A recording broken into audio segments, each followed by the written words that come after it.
No, moi je parle pas français.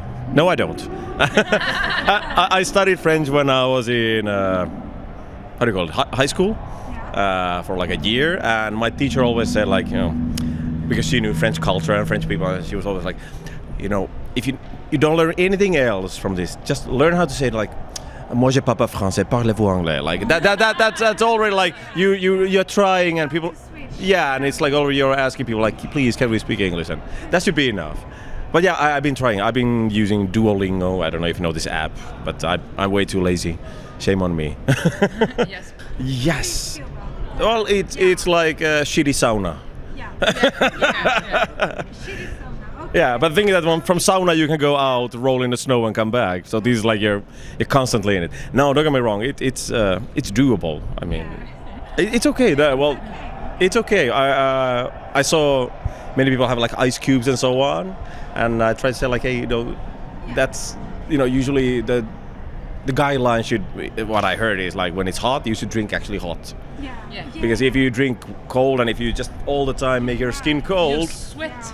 and the heat is still there. You're not getting rid of it. You actually just need to cope with it. You need to get used to it. I'm a bit terrified of that today because we're playing in a tent with fucking 10,000-15,000 people. So that's gonna be interesting. Yeah, I told the crew if there are any fans, like even from backstage, like bring them on stage just to get the ventilation going on. Because the heat we cannot escape, but get air flowing a bit. Let's see. For the guitars and. Well, let's see. I'm sure we'll survive anyway. Yes, absolutely. Because we are very slow when we compose stuff. I'm okay with that. Yeah, I think. Well, this is something I always mention. One song, it took 9 years from the raw idea to be recorded. So that kind of gives you perspective. We take our time, but actually at the moment. There are a couple of silver linings about COVID. I mean, it was a disaster thing and terrible, tragedies. But the silver linings is that Markus, the founder of the band, the guitar player, we're old geezers. I think I'm the most geeky guy in the band, But now he finally, he had his laptop so far, and like 10 years ago we got him the interface so he could actually record something at home, but he never got into it. But now, during COVID, he actually started doing that. So now he can actually record proper demos at home instead of having a cell phone where he records like one melody and then he plays another guitar on top of that. And it's like really like 80s kind of, having a C cassette and something like, welcome to 20th century, my friend. But yeah, that really helped. And especially me, I had to take a day job and it slowed down, my input for the composing process, but Markus managed to do without the day job, and so he has been composing a lot, and I brought him a few ideas already. So we have a couple of songs. I would say they're like 90% ready. Okay. So they're not, at the moment they're missing the vocal arrangement. We have like the idea for the lyrics, and because you need to leave a little bit of flexibility for the song when you start arranging vocals, because it might be like, hey, now I can hear, okay, this part needs to come again, or we need to make this bit just longer, or take that away.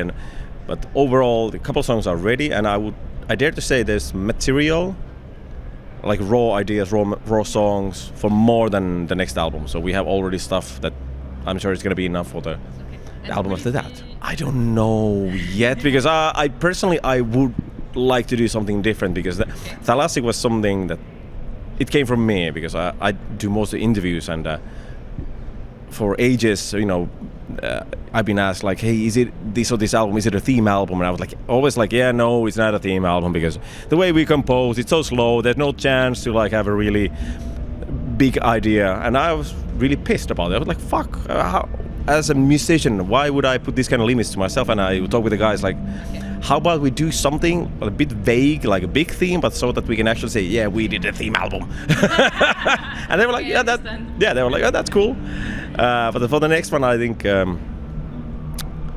personally, I would like to go a bit more in the fantasy world, because it's so easy nowadays. If you check out what's going on in the world, obviously it would be so easy to go that way and get this frustration and fear and whatever you have in your mind. But I think certain amount of escapism would be nice now, like a little bit go back to roots and go. Well, we just did like 2 months tour with Dutch Tranquility. It was very emotional, I would say, for everyone, like the bands and people who came to shows. And one, like a clear example of how much people missed live music, it was that in some places, like Odinker in France, I could see, a few other places also, I could see that there were people who have no idea of the bands that they're like, but they were just there to enjoy live event and live music and having fun, and that was really heartwarming, because that's actually really, that's something I miss also, like just like extempore going to like random gig, and just even if you don't know the band at all, like you might actually find a good band and a nice experience, and if you meet the people. And anyway, it was very emotional, I would say. Oh yeah, the stream thing. I mean, eternal gratitude to the Hellfest organization for anyway having us here again, because we played here many times, and have the privilege to play on this massive production of this stream. But it was so weird because, like I said, the energy. We were like this. Yeah.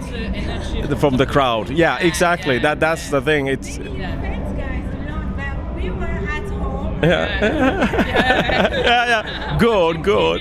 Good. But like between songs, you could hear the crickets. Like when like Pete is shouting, "Roar!" The song is like fast and then it ends like. It's like, okay, this is so absurd.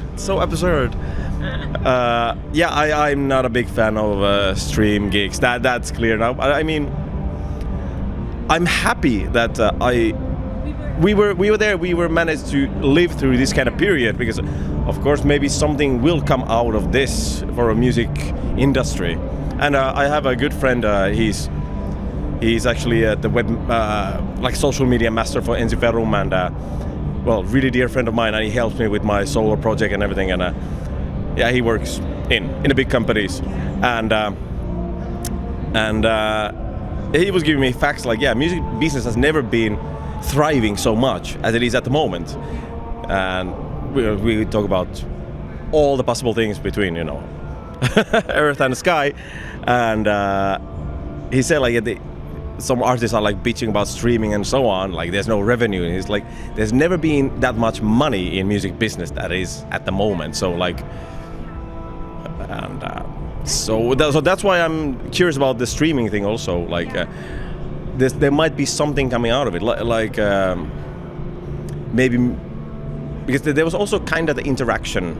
Let's see where it goes with like the virtual glasses stuff and this. So it actually might go that you even see the people or their avatars or whatever. So let's see where it goes. I'm okay. The thing is that I really don't give a fuck what people have between their legs. It's really because I've been working in the kindergarten as a kindergarten teacher and as a nurse. I work in fields where it's mainly women, and this field is, on the other hand, mainly men. So it's. That really don't matter. If it's good music, I don't think in ask the question. No, I don't care, because I mean, of course, in metal and rock music, there's a certain level of sex appeal. It's there. Come on, if you check like glam bands, and if you go all the way like Mötley Crüe or so, of course there's this oof. And of course there are. It works also other way around, like beautiful women, of course, it cuts the eye, of course. Okay. And there's nothing bad in that, sex sells. That's true. That's a fact. That's a fact. It goes both ways. We're mammals, like in Finland, we have long tradition for metal festivals, and it's been said by police and organizers, like promoters, that the metal festivals are always the most calm. There's never like anything serious going on, like no robberies, no fighting, nothing sleazy going on. There's always, because metal community is really, of course there are assholes everywhere, I mean, always, but overall I would say metal community is very unite. Yeah, that's fantastic. Yeah. I think that's what I actually just said in the previous interview, and I said it for years now, because there was like this oversaturation of the genre. Let's like a bit over 10 years ago, because there was like this Heidenfest, Pagan Fest tours going on like twice a year, and like there were. But then again, there was not that many new bands coming at that point, so it was always the same bands. It was like, come on, we need some new fresh blood, and I guess that's why it also dipped a bit for some bands, and some bands actually quit because of that. So I think it's very fucking welcome and healthy to have some fresh blood and like a new way of folk metal. So yes. Well, we have a bunch of festivals, and well, I think it's already out. There's a plan now to do a bit of South America in the autumn, and then the plan, I think, is to do a new album. There are some like single shows, and I hate making music videos, but yeah. I mean, when we have the budget, like when we can do like Rammstein level videos, yeah, but then I'm okay. But I always hate I hate making music videos because there's no crowd. You know, you're playing your song with the playback and there's no crowd. It's like so much overacting. And that's what I loved what we did with Rum Women and Victory. Like it was like we asking people like, hey, we're all stuck home. Like let's So that was really cool to have the fans, the people around the world to be the main thing. We were just playing.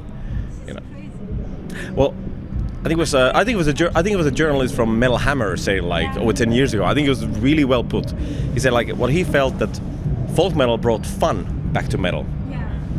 So I think that's just I can't say it any better because there was like a glam and power metal. There was a little bit of blink in the corner of the eye, but then it went. There was like thrash, black metal, and then it went to different direction a bit. So folk metal brought it a little bit back to like, hey, let's have a party, but without making it like complete joke. But it's still there's still the warrior aspect kinda, but still you can have a party, and I don't know.